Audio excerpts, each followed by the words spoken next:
Welcome. It's great to have each of you here on Tuesday night, October the 24th, for the Glendora City Council.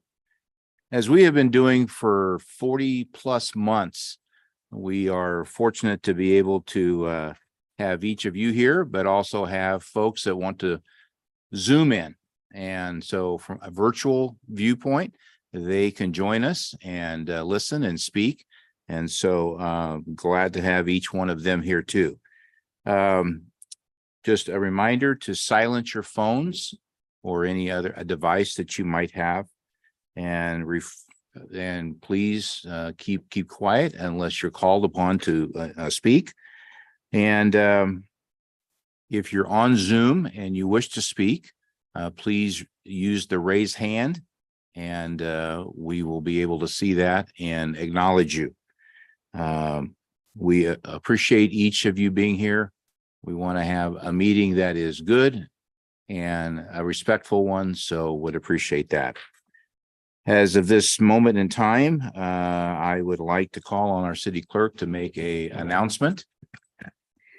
Thank you, Mayor Pro Tem Thompson. Tonight, I would like to announce that pursuant to Government Code 54953B, this meeting will include a teleconference location at Tranquility Chalet, managed by Buffalo Injunction Property at 129 Hillview Drive, Lake Lure, North Carolina. Mayor Boyer will be attending tonight's meeting via teleconference under the traditional Brown Act methodology. The public shall have the opportunity to address the city council at this teleconference location. All votes during the teleconference session will be conducted by oral roll call vote, and the teleconference location is accessible to the public, and the agenda was posted at the location at least 72 hours prior to the meeting. Thank you. So with that, we can all look to the screen, and the mayor is there. If you all want to wave, he will wave back. I think this is the first time in my 8.5 years that we've ever had this. Zoom is a wonderful thing in spite of the interruption that it has given to a lot of us. With that said, I am pleased to announce that the city council is all here and accounted for. And with that, I would like to ask Stephen Mateer to come up, and if you are able to stand, please stand, and he will lead us in the salute, and followed by Pastor Michael from the First Baptist Church. Please rise. Place your hand over your heart. I pledge allegiance to the flag of the United States of America and to the republic for which it stands, one nation, under God, indivisible, with liberty and justice for all. Pastor? Let's pray.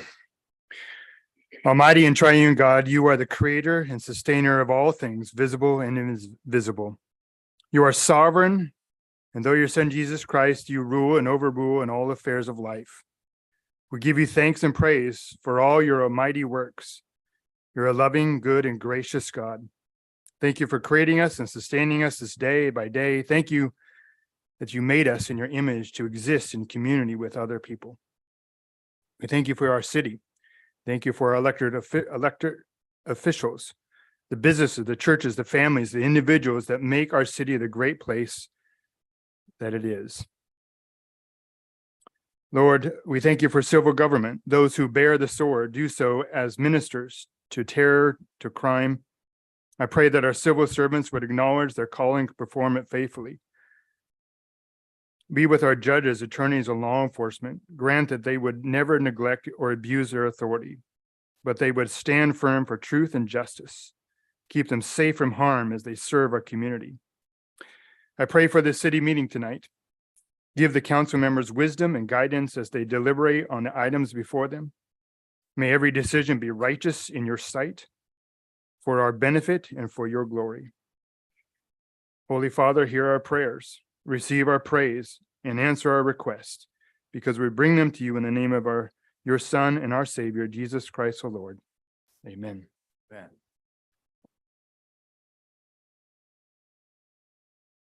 Pastor, thank you for that amazing prayer. It was good to meet you a couple weeks ago when we met for the mayor's prayer breakfast. So thank you for all that you do and from the good work that is, being done by your church.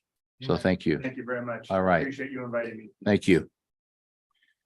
All right, with that, this is probably the best part of this entire night, to hear from four amazing young people about what's going on within their, schools. These are busy days for each one of them. So let's just start. All right. I am pleased to ask Miss Riggs to come up from Charter Oak High. Good Caroline, evening. thank you. Thank you. And for make having sure me. that your microphone's on.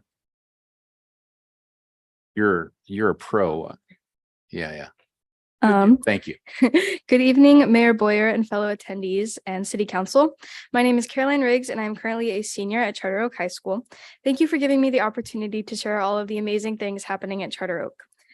Last month, our middle school and high school choirs had the amazing opportunity to perform the national anthem at the Angels Stadium for a mass choir event. And in a little less than a month, our advanced choir at the high school will be in Austria for the Vienna Advent Festival. Additionally, we had an amazing turnout at our fall rally of the month with the theme of Family Feud, where our homecoming court was also announced. Our IB diploma candidates held a Theory of Knowledge exhibition where they presented various topics to invited guests. Our Theory of Knowledge class is the core of the IB Diploma program, and the exhibition gave students an opportunity to show off all of their hard work that they've been doing over the past year. The COHS Black Student Union hosted a career expo in conjunction with a college fair featuring several local community colleges and universities. With it being in the middle of college application season, COHS has been offering application workshops during lunch where counselors in our College and Career Center will be available as a resource to anyone who has any questions or needs any help. Our homecoming game against Ayala was last Thursday, and at the homecoming game, our advanced choir performed the national anthem, and the advanced dance class performed at halftime, and the homecoming queen was also revealed during halftime. The game was also senior night for the cheerleaders and members of the marching band, where they were honored. Additionally, it was the 25th anniversary of our football team's CIF championship, so we honored that team as well. Over the past few weekends, our drama department has put on their production Something Rotten, and their closing weekend was this past weekend. And as a new COHS tradition, on closing night, 5 students received their Lucky 7, which acknowledges that they have been a technician for 7 or more shows, which typically we do like a Lucky 7 for like just people that have been in shows. But we created a new tradition for this show. And our homecoming dance is this Saturday, October 28th at the Nixon Library, and this is where our homecoming king will be crowned. And for an update on our fall athletics, girls golf has gone undefeated this year and are league champions and are currently at CIF. We're at CIF today. Football is currently 2-6 and boys water polo is 10-13. That is my report. Thank you for listening. Great. Thank you. A lot of great stuff going on there. Glendora High School, Mr. Garcia, welcome. I appreciate you being here. Thank you very much. Good afternoon, Mayor and City Council. My name is Aiden Garcia, and this is my report on the activities within Glendora High School. So all around our GHS campus, we've seen great success. From our after-school sports, activities, and academics, students had the opportunity to prepare for graduation at the college fair by exploring and visiting a gym full of booths staffed from many prestigious colleges, universities, as well as trade programs. We had a well-attended senior luau where students had the night to make memories with friends while enjoying shaved ice and pizza. Towards the end of September, Club Rush had over 65 new and existing clubs promoting their mission and recruiting students. We congratulate the GHS AP program for being named an AP Honor Roll school. GHS earned this recognition by exceeding in the following 3 areas. 11% of the class of 2023 take a total of 5 APs across their high school years, with at least 1 taken in 9th or 10th grade. Second one, 35% of the class of 2023 earned college credit by earning an AP exam score of 3.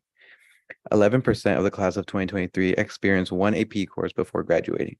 GHS also earned the AP Access Award by providing students the chance to participate in AP, including students of underrepresented populations. A few weeks ago, our GHS Tartans were reminded of the importance of making responsible choices. We thank our guest speaker, Kara Filler, for making time to give our schools the opportunity to hear her inspirational and impactful message to all of our students. The annual Powder Puff game recently took place with the senior girls facing off against the juniors in a game of flag football. Congratulations to the senior girls for winning this year's Powder Puff keeping their undefeated record. As many of you know, the past weekend concluded our homecoming season for this year. Friday marked our homecoming assembly, where GHS Tartans enjoyed watching performances from our students in band, pageantry, cheer, choir, and drama. There was a special staff performance, as well as the crowning of our homecoming king, Garrett Dykstra. Later in the afternoon was our hometown homecoming parade. We had 38 entries, and our class float challenge was in full force. The juniors won this year. Then later that night was our Friday night football game against South Hills High School. Torrance had a challenging matchup, but were able to come out victorious within the last quarter of the game, the final score being 38-34. During halftime, students, staff, and parents watched the crowning of our homecoming queen, Riley Anderson. On behalf of GHS, we would once again like to congratulate our homecoming king and queen for the 2023 to 2024 school year, Garrett Dykstra and Riley Anderson. They are a wonderful representation of what we want our school to be known for. Last but not least, Saturday was our highly anticipated homecoming dance. 1,472 students had the chance to enjoy the happiest place on earth, right on our campus, as Disneyland-themed event, all while being able to indulge on popular treats sold within the park for free: churros, pretzels, Dole Whip, even supersized pickles. Whether it was dancing to music, singing karaoke, rocking out in silent disco headphones, or taking pictures, Tartans got the chance to make forever lasting memories on this fun-filled night. Thank you. Great, thank you. Man, a lot going on there. From St. Lucy's, Miss Straight. Did I say your last name or Strati? You did say it right the first time. Straight? Okay, Mhm. thank you. Thank you for having me. Hi. Good evening, Mr. Mayor Boyer and esteemed City Council. Since the last meeting, the St. Lucy's community has done so much with the students, faculty, and families. On October 8th, Regent families came together for an afternoon of golf, food, and games. At Top Golf, the third floor was dedicated to our community, decorated with baskets for auction. After this, we recognized Respect for Life Week. During this, students had two important deadlines. Thursday, the 12th, was the PSAT. This marked the first time our school, along with many others, had used iPads for this test. Sophomores and juniors took this digital standardized test, while the freshmen took their own assessment separately. The students were allowed to leave once their tests were completed, and seniors enjoyed the day off. The following day was the end of quarter one at St. Lucy's. With many tests and quizzes, both teachers and students worked hard to do their best before the grades closed. Our girls did extremely well this quarter, with many high grades, great GPAs, and regular attendance to our college visits. On Tuesday, the 17th, we had our Regent Way rally. This annual rally is led by the junior and sophomore class officers, as the students wear the school colors, blue and white. Shadows, our prospective students, also learned about the Regent Way and participated in some of our games. After the rally, they took tours led by ambassadors around the campus. The Shadows really enjoyed the day, some of them returning to our recent events. Throughout this week, we support saying no to drugs by dressing in different themed clothing each day to show our support of the Red Ribbon Week. On the 31st, students will be dressed up again for Halloween. Classes are currently painting pumpkins in a festive competition. St. Lucy's athletics has also done extremely well. Our volleyball team has worked quite hard as they are competing tomorrow in round 3 CIF or quarterfinals against El Dorado. Our tennis team played in CIF prelims yesterday, allowing some of our top girls to play again tomorrow. Our golf team also performed extremely well, but inspired interest in their growing program. Cross country has gone the distance, having meets as far as Fresno, placed second in their division. Our own Kate won the CIF Southern Section Division 5 title. Our winter sports are forming teams and starting preseason. Basketball is having regular practices, soccer just finished tryouts, and water polo tryouts are ongoing for the week. Our campus is busy with volunteers as we prepare for our annual boutique. Please write the date on your calendar as you are all invited. On Sunday, November 5th, students, faculty, families, and friends are all invited to share the Christmas spirit with our community. Throughout the day, vendors will be selling goods, fresh food will be served, and entertainment will display their talent. Many alumni and families continue to contribute or visit during this time. We are honored to invite Glendora and beyond to share this blessed day together. Thank you for your time here tonight, and I look forward to sharing St. Lucy's November events next month. Stay healthy, stay safe, and God bless. Great, thank you. And remember that date, 11/5, right? Okay, good deal. And last but not least, Whitcomb with Mr. Ho. Welcome, sir. It's great to have you here. Thank you. Thank you. Good evening, City Council and Mayor. I am going to give a report about what recently happened in the last 2 weeks. And please ignore my voice. It's not very good right now. Attendance. We have 2 students who earned perfect attendance this quarter. Sylvan Ho, that's me, and Carlos Sandoval. There are many students who were close, but we want to honor the students who made the extra effort to come to school every day on time. We look forward to honoring both the recognition brunch on Thursday. We continue to recognize students who have good attendance weekly by honoring them as Wildcat of the Week. You get to take a picture at like the front of the school with your name on a board. We had our homecoming on Friday, so 10/20. The theme was Nightmare Before Hoko. So that's based off the movie Nightmare Before Christmas with Jack Skellington. Our court was announced with students who voted for the King, Queen, and Jack based on cards. Winners for the King, or the winner for the King was Ethan Bautista. Our Queen was Marilu Pedroza, and Jack was me. They were crowned during the homecoming event. Also took a bunch of pictures. We are currently having a Red Ribbon Week. There are daily themes and activities that we encourage students to be drug-free. Our theme today was Peace Out on Drugs. Everyone was encouraged to wear tie-dye shirts. Students who participate can earn points towards the pizza party during their 4th period class. Thank you to the PTA for sponsoring the week and the pizza party. We're also starting our Seas Candy fundraiser for our prom. We hope to make enough money to keep the cost of the prom up and make it accessible to students by making it around $30 each. Our quarterly recognition brunch, which is on the 26th, this Thursday. We are grateful for all the support and donations from our community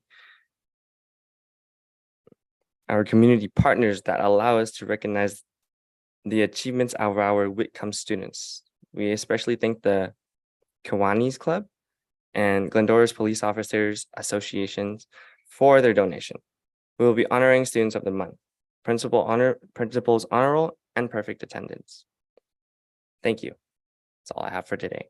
Great, thank you. And I just hope that each of you know, and I hope that you'll share with your schools, that the city really supports each and every one of you. You guys are what's going to carry us for years and years to come. So thank you for your engagement, your energy, and I appreciate you all. Thank you. All right, with that, we will move to anybody wants to add to the agenda or reorder it. Hearing none, we will keep the agenda as we have. Okay, public comment period. If you wish to speak during this time, please come up to the clerk and fill out a yellow card.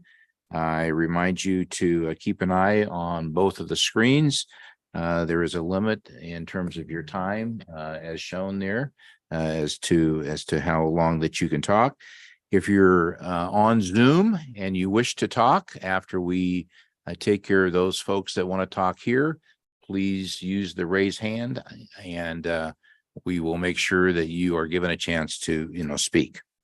So with that, I only have one card at this point in time. Shauna Elias, are you here? Yes, Shauna, please come up and share with us. Thank you.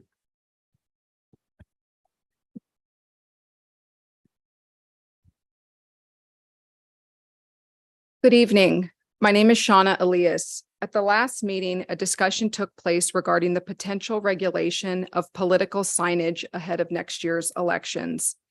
What began as a discussion of temporary signage in the public right-of-way took an unfortunate turn to being a discussion about how Glendora might regulate signage on private property.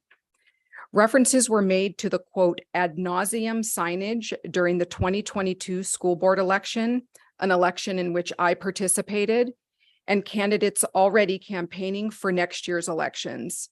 While I haven't started campaigning, I did recently announce my intent to run for city council next year.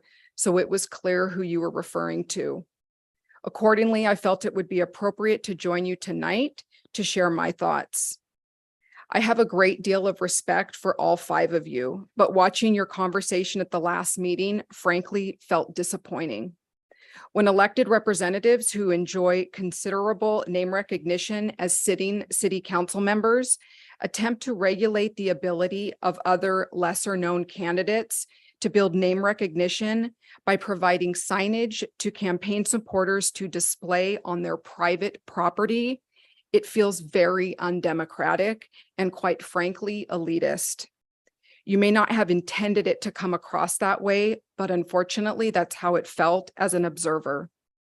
Additionally, after listening to Councilmember Davis comment on her distaste for the number of signs displayed around town last year, I think it's very fair to point out that she enjoyed the freedom to exercise her own civil liberties without the interference from our government when she recently decided to use her church as what many Glendorans felt was a controversial public art display. Some folks love it and some folks hate it, but I don't see anyone urging city staff to find ways to remove it. The most important point I'd like to make, however, is that 3 out of 5 of you are up for election next year and will potentially be participating as candidates in the very election that you are seeking to regulate. It presents an unprecedented conflict of interest for council members to have any sort of input into regulations impacting your own election. To that end, I am formally requesting that all 3 of you recuse yourselves from any votes on this matter ahead of your election. Additionally, since the recusal of 3 out of 5 council members would leave this body unable to establish the quorum needed to put this frivolous matter to a vote, I further request that this council put this to bed and cease wasting the time and financial resources of city staff on researching ways to infringe on the First Amendment and private property rights of all Glendorans. Thank you. Donna, thank you. And are there other cards that have come in I haven't received any others. Does anybody wish? here that wishes to exercise their right to speak? Seeing none, is there anybody on Zoom I that, don't have anybody on Zoom. with that, I will close the public hearing. And pardon? Comment, not hearing. Comment. Public comment. I'm sorry. All right. All right. If I could, Adam, could you just maybe give us a status report on what Shauna just spoke about, just so Sure. maybe we Yeah. can have Good evening, everyone. clarity a Sure. little bit. And I'll turn it over to the city attorney to talk a little bit about more of the city's rights in certain cases, the whole time, place and manner conversation. So as was spoken about at our last city council meeting, there's been a item on our strategic plan to talk about signage. The question comes up every election cycle on where can and can't we place signs. So staff took the opportunity to review the existing sign code, which was largely established in 1980 and 83, with the most recent update in 2008, and that centers around administrative fines for violation of the sign code. So that's very common. City council provided unanimous direction to staff to determine if there were other cities that regulated signage for temporary events such as elections, yard sales, you name it, real estate type of transactions. As we reminded the council that the city already has in our municipal code sections that talk about real estate signs. So really what we'd be talking about is more of the yard sale and election type of signs. The city council wanted us to see if other cities had provided that direction on private property. For example, a very large sign that may block in a view of vehicular traffic is the example that is oftentimes raised when cities have this type of conversation. So the city council didn't give staff any direction to limit, but just to benchmark what other cities did and then come back The city attorney did provide some general parameters over time, place, and manner that cities have and how we exercise that in other areas. But Bill, anything you'd like to add to that? I'd add two things, Mr. Mayor Pro Tem. As the city manager's really excellent staff report pointed out, we can't regulate content. That's why the city sign ordinances can't refer to types of signs. They can regulate time, place, and manner. What do I mean by that? The size of sign, the length of sign, temporary signs can be placed, ensuring that rights of way are not impeded by the location of signs. We actually pointed out in last council meeting's discussion that we can't even prohibit obscene signs. We've had obscene flags criticizing the current president of the United States, which is protected speech, believe it or not, in this country. The second thing I'd like to add is with respect to conflicts of interest. Under California law, conflicts of interest are determined based on financial interest. So consideration of regulating temporary signs by potential future council candidates is, as a matter of law, not a conflict of interest. But even assuming for the sake of argument that it was, in the event that a quorum of the council is conflicted under conflict of interest rules, state law requires the invocation of what is known as the rule of necessity. That means of those conflicted, the city would be required to draw lots so that a lawful quorum could be formed to take action. Thank you, Mr. Mayor Pro Tem. Bill, could you further opine on, because I know that that this was talked about, the constitutional rights that churches have to do what they want to do, and I think some clarity would be warranted there. So artwork is a whole special category of First Amendment speech. That's beyond the scope of regulating temporary signs, really beyond the scope of anything that was discussed last council meeting. So all of that religious activity, including artwork, is wholly protected and not subject to city regulation under any circumstance, barring the potential for obscene signs, but even that's protected speech, unfortunately. Okay. I would just add on that note, public art is, as you know, is coming back before the end of the year. So if you're interested in that, we'll be before you in November, December. I know Jeff's listening somewhere, so just a reminder to him. Thank you. All right. Okay, that brings us down to member statement reports. David, do you want to start?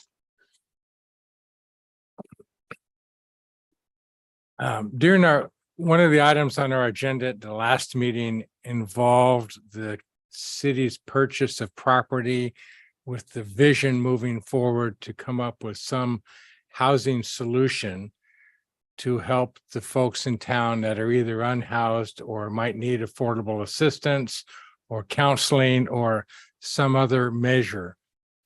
There was lots of discussion and public comment, which is fair and warranted. I think the city also engaged in a public community meeting of which the entire community was invited and noticed through social media that it would occur. The meeting, I think, went very well. I know that while the two council members that were proctoring the meeting were listening intently, I think the three that were just there to learn and listen and not engage in the meeting did just that, heard good things, listened to good things and ideas. My concern is there's some entity out in the community that seems to be proposing misinformation and a letter campaign, which is all fair, except it would be encouraging if the letter campaign was accurate. And I think at this point, it's a clear statement during that meeting and during the agenda item last council meeting that no plan has been developed. We couldn't tell you what it would look like. We couldn't tell you what kind of format of service is going to be provided. Other than this city has taken a proactive move to try to come up with a viable solution to service the people that need service. And are being upfront about it, unlike some of our neighbors who have done things and caused quite a stir. So I would hope that the letter campaigns that people are believing in will believe that we're looking for input, looking for ideas, and looking to create a common solution that will work. One of the threads out there is that if we do something, it's going to bring an undesirable element to town and create a problem that doesn't exist. Well, to that writing campaign group, I caution you, please go take a tour around town, open your eyes and look. It's here now. We're trying to deal with it professionally and civilly, and come up with a great solution for what Glendora deserves. So if you think it's not here, wow, you're under a rock somewhere and hiding. So anyway, off my soapbox. Onto something fun. Halloween's coming in the next week or so. Please enjoy the city-sponsored wonderful events at the carnival, the village trick or treats. No, Mendel, you can't, and I cannot go trick or treat the village. No. Would you? Okay. Well, anyway, take advantage of those and please be careful, be safe, but have a good time. Thank you. Thank you, sir. Michael? Thank you, Mendel. I assume everyone here has, for the most part, homeowners insurance, and the plight that's been going on recently with the cost and the cancellations. This last Thursday at our COG meeting, Council of Governments, we had Senator Rubio there giving a presentation, as well as a representative from the insurance commissioner. It was quite enlightening for about an hour. We didn't get much of anything else done for that. At the end of the day, nothing really happened, but some fun facts. I don't know how fun they are. They're in negotiations with the different entities, insurance agencies, to get some sort of an idea moving forward of what can and can't be done. At the end of the day, there are roughly 12 insurance companies that hold 85% of the business in California. There are over 100 insurance companies in California, or not necessarily in California, but write policies in California. And you can go to the insurance commissioner's website and pull down those resources to try to find out if you're affected and or what you can do about it. The disheartening portion about this whole thing is, currently as is right now, I think it's Prop 103 that was done back in 2003, I believe, that if any insurance company escalates the price more than 5.9% or more than that to 6%, they can automatically trigger a hearing or a lawsuit that could last up to 2 to 4 years. And this is what's hurting the insurance industry. They don't want to deal with that, so they try to keep it low, and they're losing money because of the fires and other losses they've been experiencing. So they're trying to get some sort of a solution. They're hoping sometime by December of next year of 2024 to come up with something. So in the meantime, there's going to be some folks that aren't going to have insurance, or they're going to get taken out or removed. To give you an idea, the statistics right now, State Farm is asking for a 28.1% rate hike. Farmers had asked for a 17.7%, but they got approved a 12.5% increase. CSAA has asked and gotten approved an 18.55% increase. It's going to affect all of us. Liberty Mutual, they asked for 29% increase, and they were approved at a 10.6%. It's challenging. We were thinking that we were going to get some sort of a solution that the legislature was going to put forward. It didn't happen. All we had was an hour of talk back and forth, and it was quite frustrating. So if you're affected, please go to the insurance commissioner's website, pull down the 100 or so folks out there that can provide insurance. This has become more and more of an issue as we move forward. And hopefully that you're not affected, or the public out there isn't, but we have a foothill community here, and more than likely we will be, a lot of us will be affected by this, and hopefully we get to continue. Fair Plan, which is insurance of last resort, The legislature is working feverishly on trying to push people from Fair Plan into the regular policies, so there's more volume there. But the insurance companies don't want to take them for the same simple reason. They're having overall losses. So that's, I guess, part of the negotiations that they're doing right now, that if they change legislatively that proposition, I don't know how they're going to do that because that was a vote of the folks. If they change that, then they can increase their volume and move people out of Fair Plan and hopefully, not have such exorbitant rates. But I was talking to an insurance agent today, and more than likely what's going to happen is your deductibles are probably going to go through the roof just to keep some semblance of affordability. Thank you, Mayor Pro Tem. Michael, thank you. Karen, please. No report, sir. Okay. Mayor. Sure. I would just like to piggyback on a couple of comments that David shared. One of the things that we've been trying to do is to try to communicate with the community as much as we possibly can as we address some of the housing issues we have here in town. But something to keep in mind in the last few weeks, as the governor's been signing, a couple of thousand different bills that have been put before him from the legislature and the Senate. We have actually 56 new housing bills that have been signed by the governor in the last 30 days or so. And so this is 56 new pieces of legislation that's going to be further complicating the housing issues that we're dealing with. So it's important that everybody stay engaged and keep the conversation going. But as we talk about these things, the criticism, I don't mind the criticism, but what I'd like to see is for people to share ideas with us. Come to us with things. We actually got an email with some ideas on one of the projects that we're working on. But it's important that you come to us with ideas so we can talk about them, so we can address them. None of the five of us have ever, claimed to have all the answers. But any information that we get back from the community is appreciated, keeping in mind that we have 56 new bills, 56 new laws pertaining to housing that we have to abide by the state of California. And that's 56 on top of 56 from last year and 56 from the year before, and a lot of new housing laws in the last number of years. So be patient with us, keep the line of communications open, and we'll work these projects out together. That's it. Thanks, Mendel. Thank you, Gary. I appreciate that. And the only thing that I would have is most of us received our water bill here in the last couple of days, and in it was a budget in brief. And I think it was exceptionally well done. Of course, I'm a numbers guy, so I loved it. My wife was wanting to put her coffee on top of it, and I said, "Oh, no, this is sacred. We cannot do that." But what's really important is the report card on Measure E.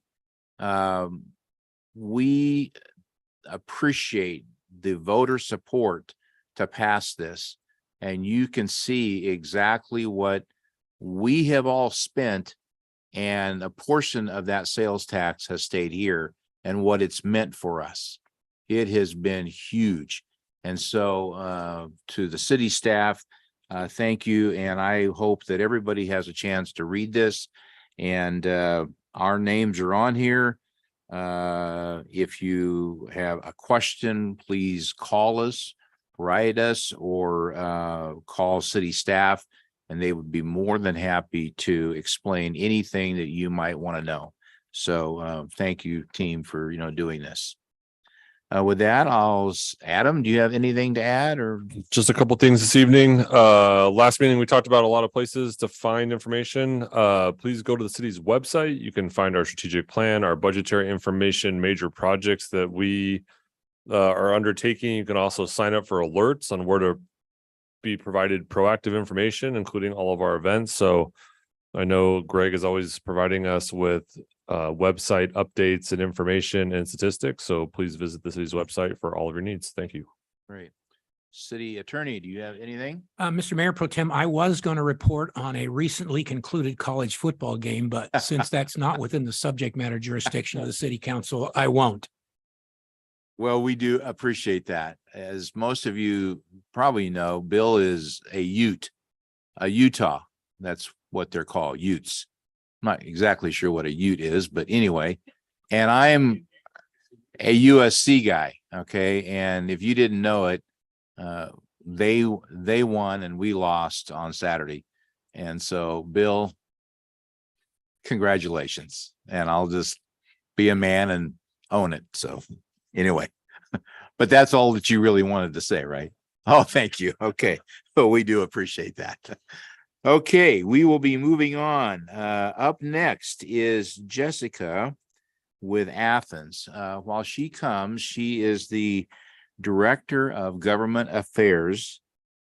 And I am going to attempt to say your last name is Alvarenga. Did I come close? That's absolutely correct. Yes. It's pronounced the way it's spelled. I nailed it. So I saw your big boss at another event that Karen and I were actually at.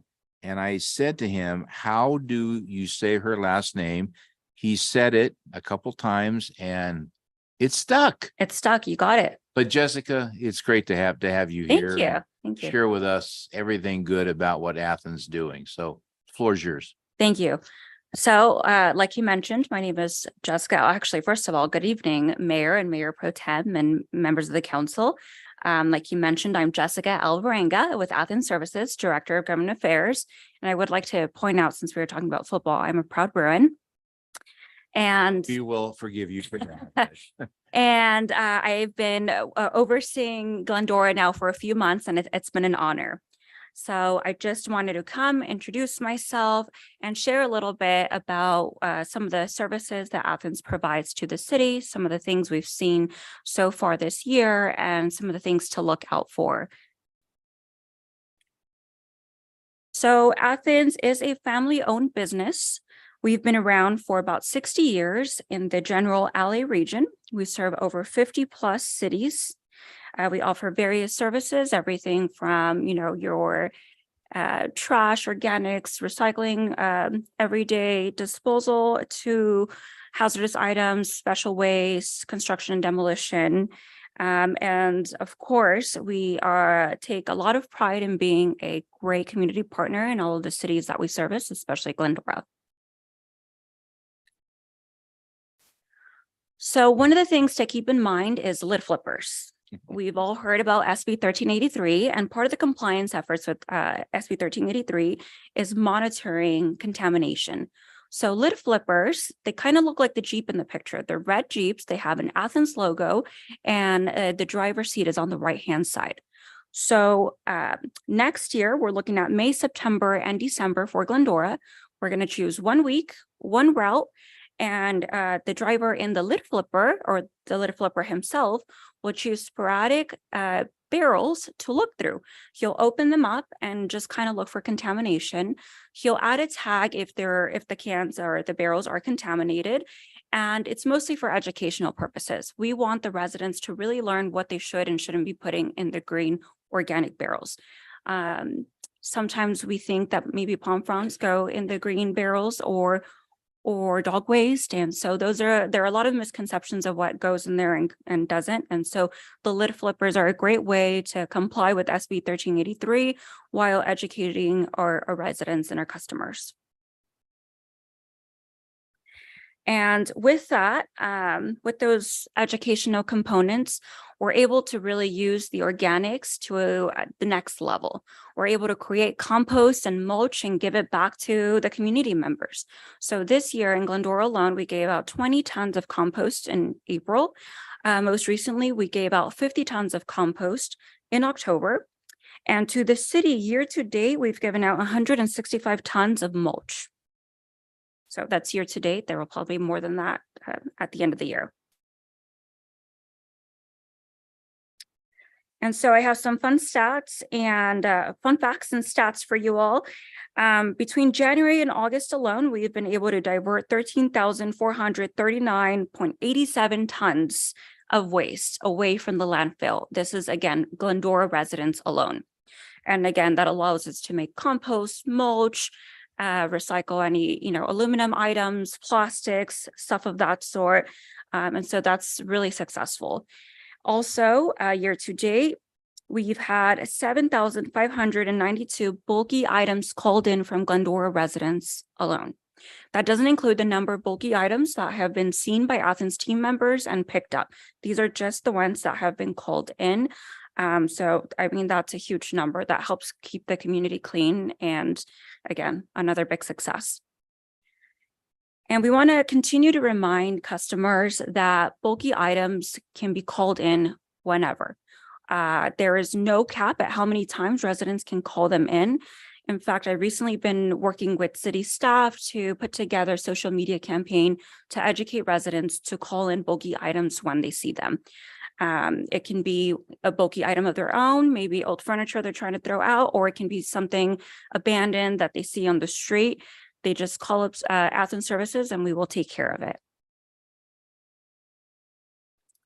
And last but not least, as the holidays are rolling in, we have the Christmas tree pickup. This is a service that we offer to all of our cities. For Glendora, it begins the day after Christmas and it continues for 2 weeks after that. This is a free service for all single and multifamily residents. And we just have to remember that the Christmas trees have to be free of lights, ornaments, stands, etc. If the trees exceed 6 feet, we encourage residents to cut them in half to make it easier for us to pick up. These Christmas trees will then be taken into with all the green organic waste and create more compost and mulch for next year. So that concludes my presentation. Here's our contact information. Again, I encouraged and emphasized bulky items and pickups. So here's the number that you all can call and residents can call to call those items in. Jessica, thank you. And could you just stay right there? Because I'm sure there's a question or two that some of us may want to ask you. Sure. Michael, did you press your button? Michael? Can I press your button? No, don't go there. Thank you, Jessica, for your presentation. Just one question. So pre 1382, what was the diversion? That's a great question, and I will have to come back and get that for you. It'd be interesting to see what the diversion rate was since we weren't diverting organics as much as we do now. Because you had your MRF prior and we're just now doing it out here out in the field now, and you already had your out up on the high desert, you already had your I guess composting facilities going on. So I was just kind of curious what's changed, if anything. I think the educational component, more residents are becoming aware of what to do with their food scraps. So before the food scraps were going in the black barrel, now they're going in the green. And I mean, everyone throws out leftover food. And so I think this little bit of scraps add up, and I think they've created a difference. You're already taking care of that though in your MRF though, when separating that. Absolutely. Yes. Right. Thank you. Any other questions? David, Karen? I now know why we couldn't get a lid flipper capacity because of the right-hand drive. There you go. That's right. Thank you for the great continued services to our community. Well, thank you for having me. Just a second, because I have a question. But Gary, do you have anything to ask? Yeah, actually, Jessica, I do have a question for you. I just recently received an email from a business owner in town where they had a situation in which somebody actually dumped some tires back by their trash bin.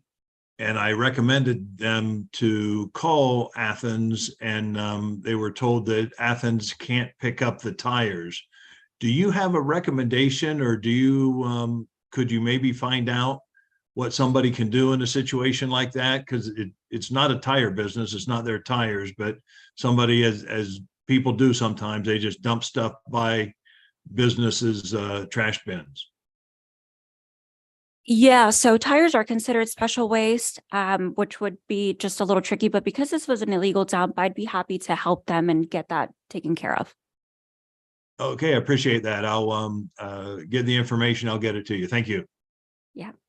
I just have one other question, and Adam, I'm going to ask you to opine on this because I know that I will sadly get some of the numbers wrong, but I think that the public needs to know that Athens is a partner in what you see every day, but they're a partner in many other ways in terms of overall cleanup of our city, graffiti, the South Hills, David had mentioned some of the issues with unhoused, the trash that comes out of that.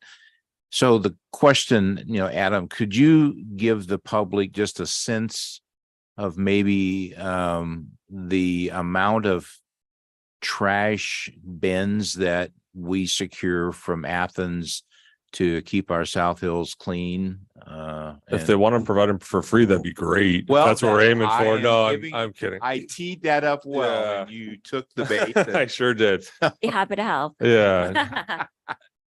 Athens does provide the city with, and I can't remember how many of the very large bins, certain amount of cleanup that they assist with. And in the South Hills and other areas where we have potential waste, we do have other partners that work hand in hand with Athens to help us pick up some of that human waste in particular. So, but as you mentioned, and I don't have the numbers off the top of my head, but it is tons of trash that Athens, literally tons of trash that Athens helps the city with. And as you mentioned, Athens provides some pressure washing services for us. They provide graffiti removal for us and a lot of the preemptive bulky items if we tell them there's an impacted area. So staff is really thankful for the partnership we have, and just like the city, they always strive to provide the best customer service that they can. So we appreciate that. Good, thank you. Thank you. Well, thank you, and keep up the excellent work. Thank you. Thank you again for having me. All right, I look forward to continuing to work with all of you. all right, Jessica, thank you. With that, we are going to have a presentation that David is going to read, and Maggie Laura, the director of all things good related to the foundation that the library has, and she's going to come up and receive this. And the foundation does incredible work, and we are so thrilled to have them as just a support to everything that Janet Stone and her amazing staff do, and they work hand in hand. So David, would you share? Yeah, thank you. We, the council and the city, would like to proclaim this Friends of Libraries Week. And the proclamation reads as, whereas Glendora Public Library Friends Foundation raises money that helps our library support community aspirations, providing the resources for group experiences, much needed equipment, support for summer reading, and year-round discovery. Whereas the work of the foundation highlights on an ongoing basis the fact that our library is the cornerstone of the community, providing opportunities for all to engage in the joy of lifelong learning and connect with the thoughts and ideas of others from ages past to present. Whereas the foundation understands the critical importance of well-funded libraries and advocates to ensure that our library gets the resources it needs to provide a wide variety of services to all ages, whether on-site or online, including organized, equitable, enduring, and expert access to the world of ideas. And whereas the foundation's gift of their time and commitment to the library sets an example for all in how volunteerism leads to positive civic engagement and the betterment of our community. Now, therefore, be it resolved that we, the Glendora City Council, do hereby proclaim October 22nd through 28th, 2023 as Friends of Libraries Week. We encourage all residents to join with the Friends Foundation in enriching the community through library services and to express our community's gratitude for all the foundation does to make Glendora and its library even better. In witness whereof, the mayor has set forth his hand and caused the seal of the city of Glendora to be affixed this 24th day of October, 2023. And accepting this proclamation is the Glendora Public Library Friends Foundation Executive Director, Maggie Lara.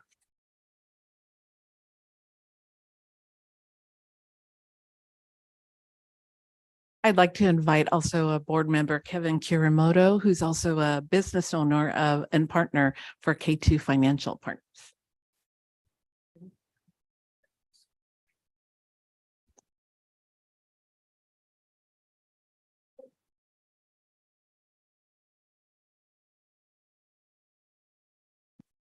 Smile, Gary, you're in the picture in the background. That's right, he is.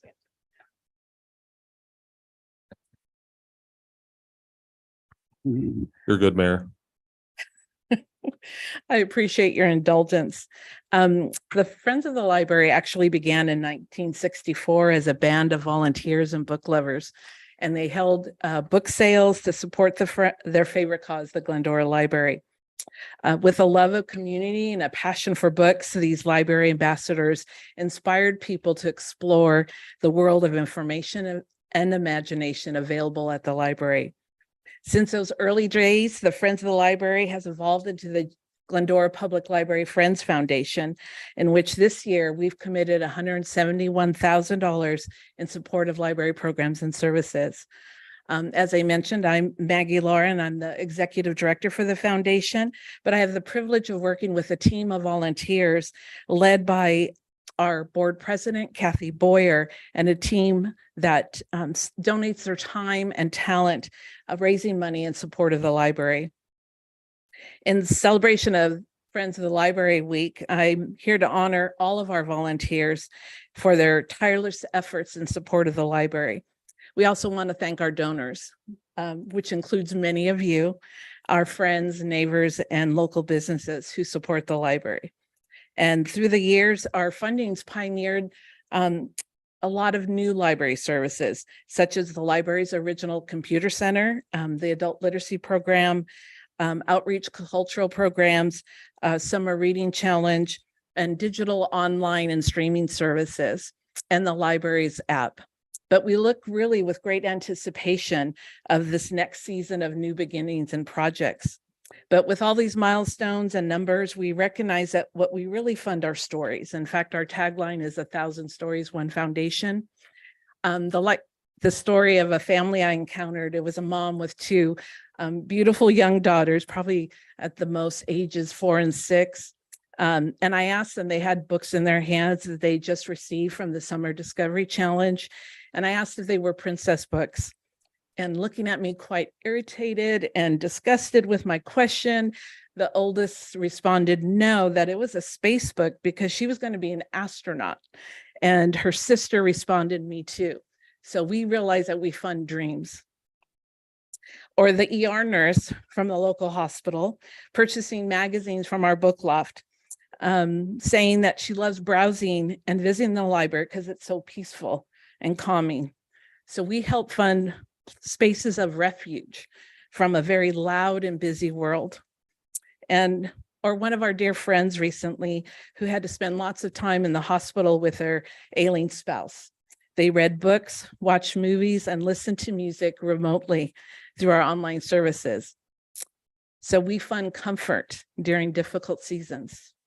But we thank you for this opportunity for celebrating the many foundation volunteers or donors who have helped fund these stories with the great anticipation of all the stories to come. So we thank you for this honor, and we look forward to working with all of you in the future. Thank you. Maggie, thank you. And well said. Thank you. Thank you. I appreciate that. And with the scourge of drugs that we daily hear about, I can't think of a more important week than what Michael is going to speak about. And he will read this, and then accepting this is our good friend and Captain Michael Ron Dazo, and he will come up when this is done. Thank you. Thank you, Mendel. Whereas cities across America have been plagued by numerous problems associated with alcohol, tobacco, and other drug uses, and whereas substance abuse is particularly damaging to one of our most valuable resources, our children, and contributing factor in these 3 leading causes of death for teenagers: accidents, homicide, and suicides.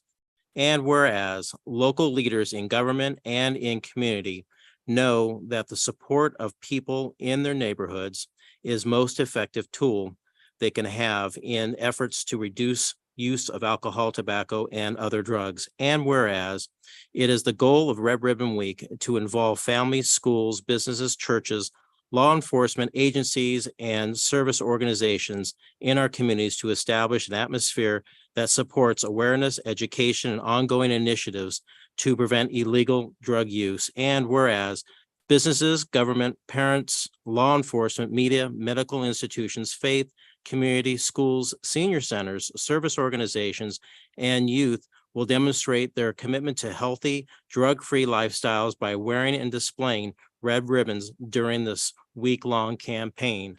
And whereas the theme for Red Ribbon Week is Be Kind to Your Mind, Live Drug-Free. Now, therefore, we, the City Council of the City of Glendora, do hereby proclaim the week of October 23rd through the 31st, 2023 as Red Ribbon Week. Say that twice. And encourage everyone to participate in drug prevention education activities, not only during Red Ribbon Week, but throughout the year, making visible statements that we are strongly committed to drug-free communities. In witness hereof, the mayor has hereunto set his hand and caused the seal of the City of Glendora to be affixed this 24th day of October 2023. Captain?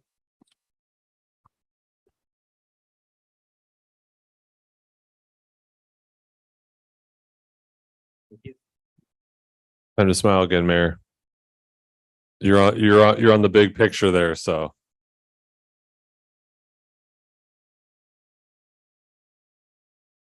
All right, you're good, Mayor.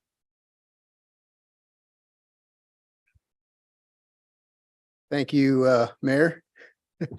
Mayor Boyer, Mayor Pro Tem Thompson, members of council. It's my honor to accept this proclamation on behalf of Chief Matt Egan and men and women of the Glendora Police Department. This is a very special proclamation for us for a variety of reasons, but let me just touch upon two. First of all, Red Ribbon Week, Red Ribbon Week, Red Ribbon Week. Red Ribbon Week was started after the murder of Officer Enrique Camareno. And for us at the police department, any law enforcement officer that's given the ultimate sacrifice, doing what's right, holds a very special place in our heart. And then secondly is just the children. On a personal note, everybody sees the police cars driving around and has this image of police, but we serve everybody in the community. But let me tell you, when the call or when the opportunity is a child, there's a different tempo, there's a different set of emotions.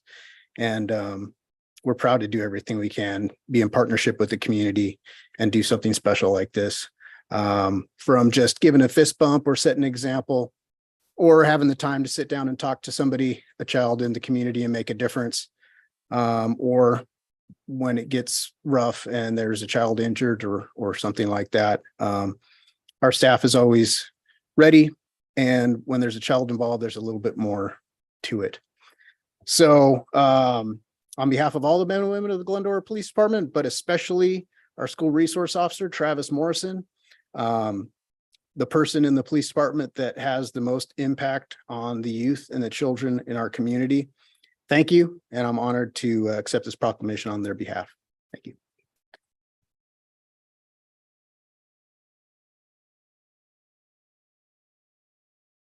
Thank you so much. And I hate to even say this, but Halloween is coming up.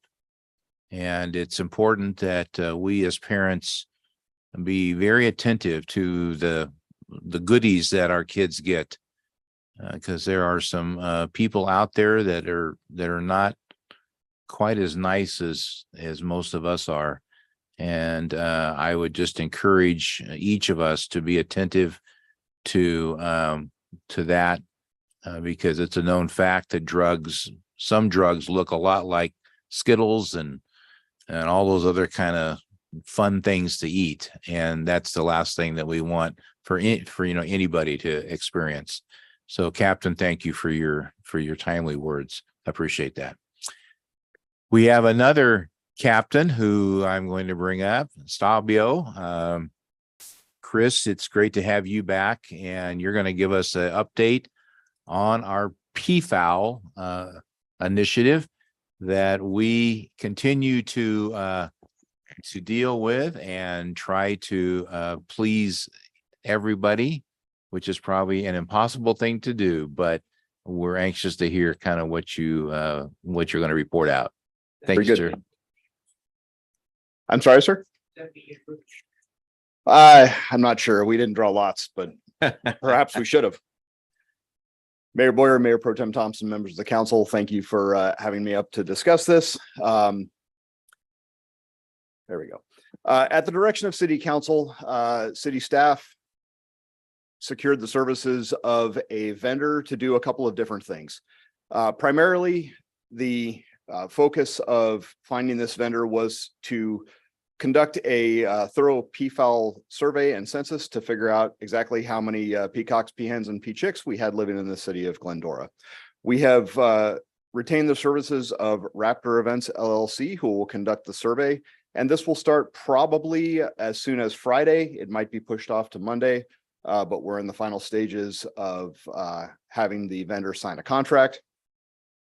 And then once they determine the amount of PFAL in the city, they will begin the trapping process.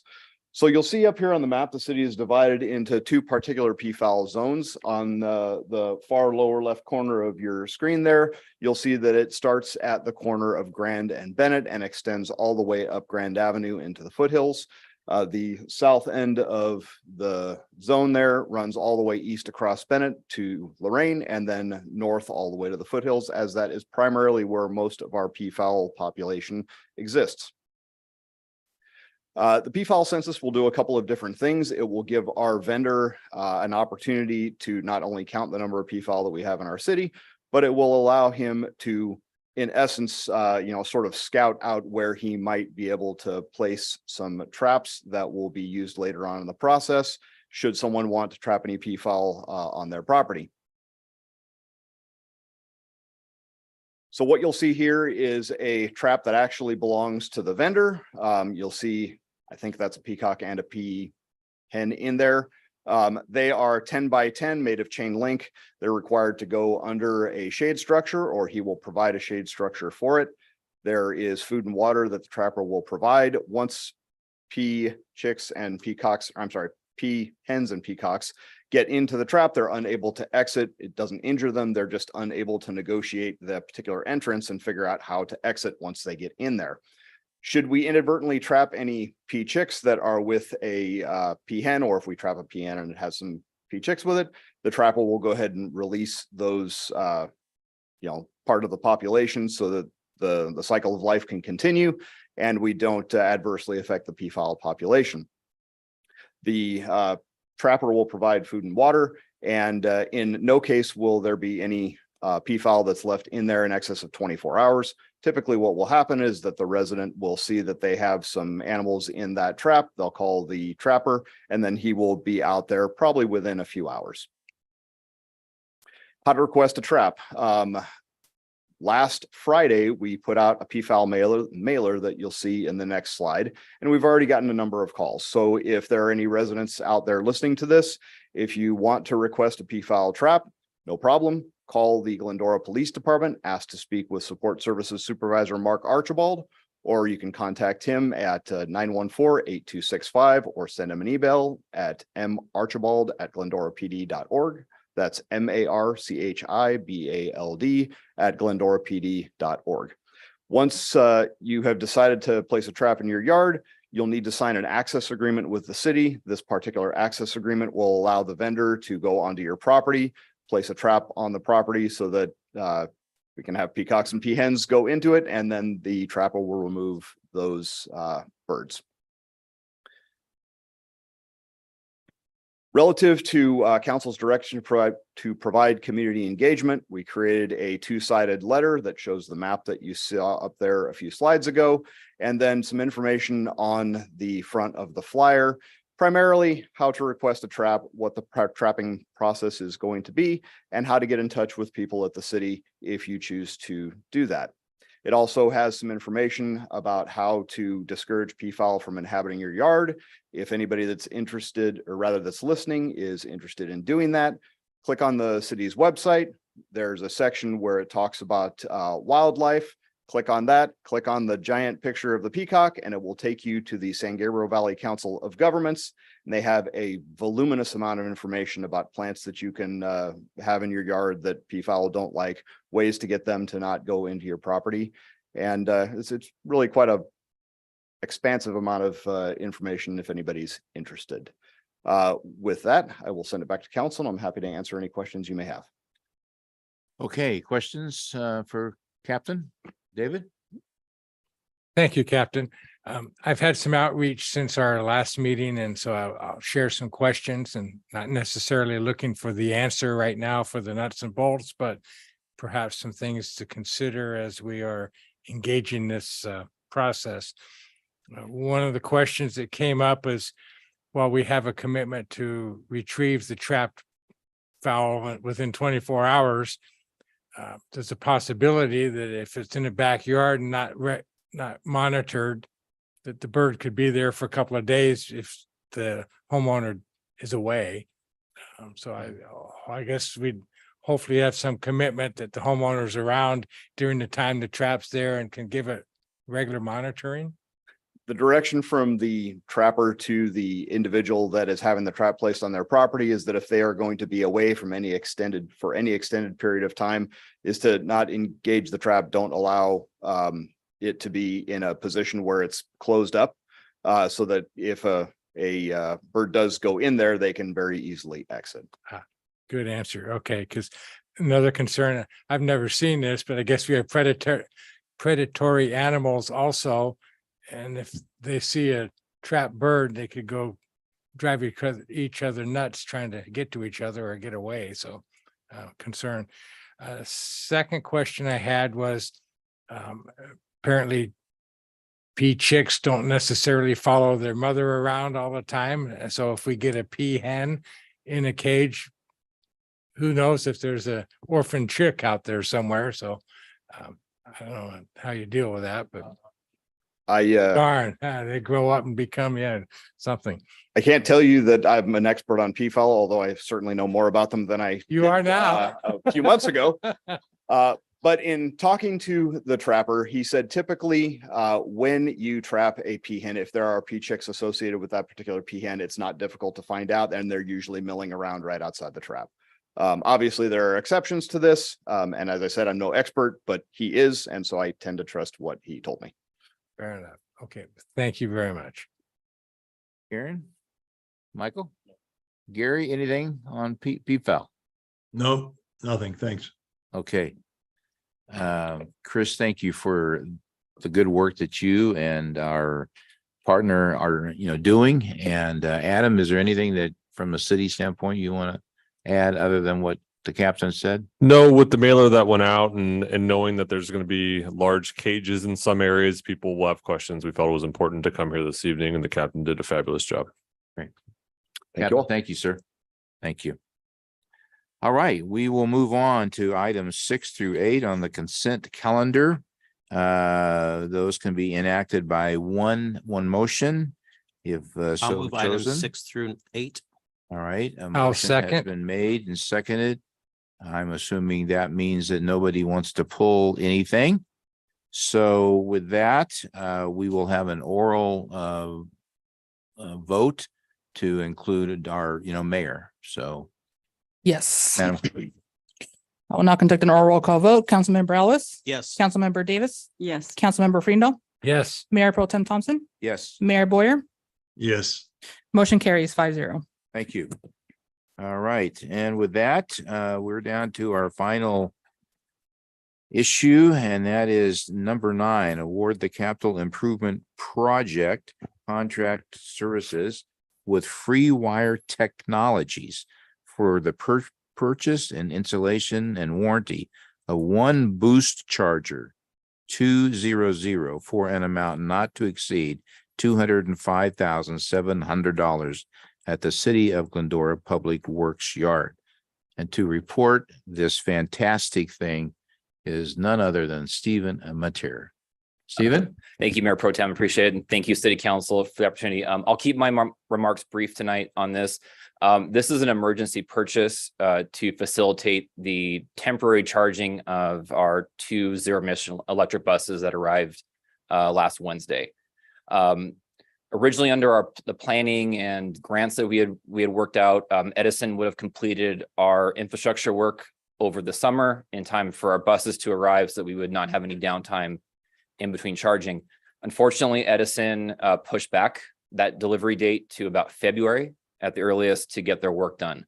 Unfortunately, our buses were arriving in October. There was not an opportunity to delay the delivery. So this was our temporary solution, is to hook up a DC fast charger at the Public Works Yard that allow us to charge our buses and platoon them until our permanent chargers are installed. I want to thank Councilor Morales for his excellent work in helping us get through Edison's permitting and helping us get this temporary arrangement done quickly and expeditiously. So the funding for this is out of our Prop A reserve. Prop A is our local return money that can only be used for public transit capital operations. So this does not impact the general fund and does not impact any ongoing operations that we have right now. I am pleased to report we were able to put one of our buses into service on Wednesday, and it was a big hit with the midday shuttle route. I think the kids enjoyed that there was no creaking, the seats were very comfortable, and it was an overall great ride. So I'm excited to get this done, get the buses in service, and hopefully in February, we'll be able to really be running these every day and all day. And with that, I can take any questions the council has. Council, questions? Michael? Thank you, Stephen, for this. It's crazy. That's all the word I can put. This is crazy. Are we available? Can we get any rebates for any of these charging units? Because you can with the charge transport program, but this is outside of that. Yeah, there is a federal tax credit on this charger. I think that from my understanding, the guidelines are not developed yet. So once those are, we'll be able to apply for that to offset the cost of this charger. And we will be able to get LCF credits for these? Yes. So once this is installed, I can register it. And then also our 2 buses are also eligible to be in LCFS. So we'll be generating additional credits through their operation. Have we done any projections on the LCF credits? How long it would take to pay for it if that were the case? I reached out to our vendor a long time ago, and I think because the LCFS credit markets crashed lately, the payoff isn't as soon as we were thinking when they were at like $200 a credit. Now I think they're trading at like on a good day 30. So, we have our publicly accessible chargers now are registered. We have noticed the decline in revenue. So I can get back to you on the LCFS projection of where we look at Last that. question, are we required to register the ports with Edison?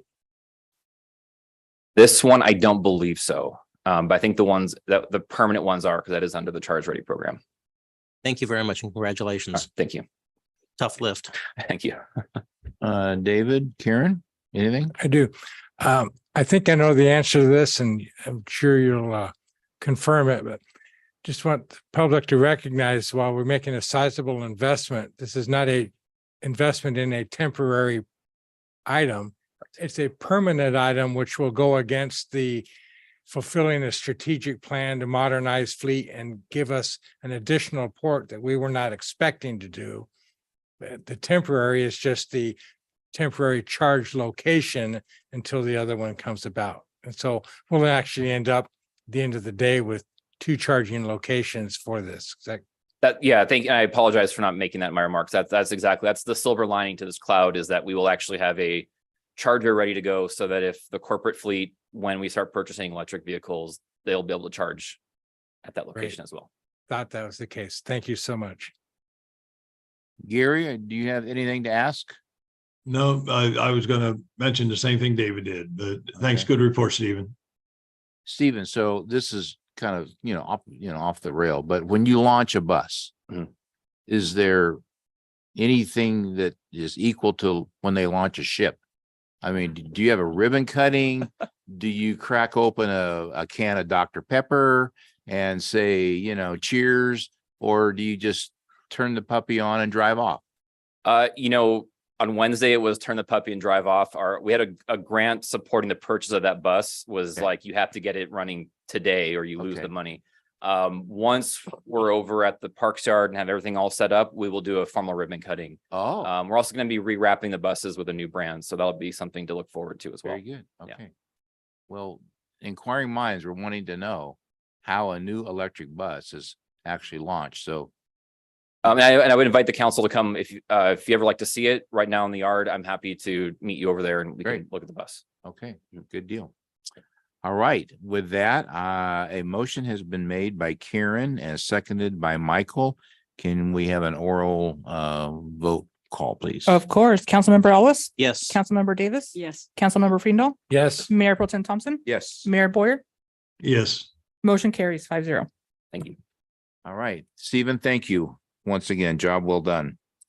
With that, we have come down to the end of our meeting, and I will now ask staff or members of our council for any additional thoughts. Just happy Halloween.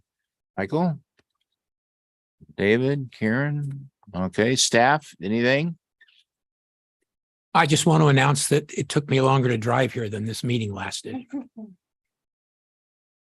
Yeah, I know. Gary, travel safe and get home soon. We miss you, but I Thank hope you that much. your wedding back there that the family was involved with was a success. So congratulations. Just to be clear, it wasn't my wedding, but it was one that I Well, attended. that is true. Okay. I just wanted to state, looking forward to welcoming, our friends from Mocha, Japan, into the community next week. And hopefully, some of the members of the community will get a chance to meet and interact with them. So, and an exciting week. Very good. Very good. That's an excellent way to close. With that, I will adjourn our, meeting at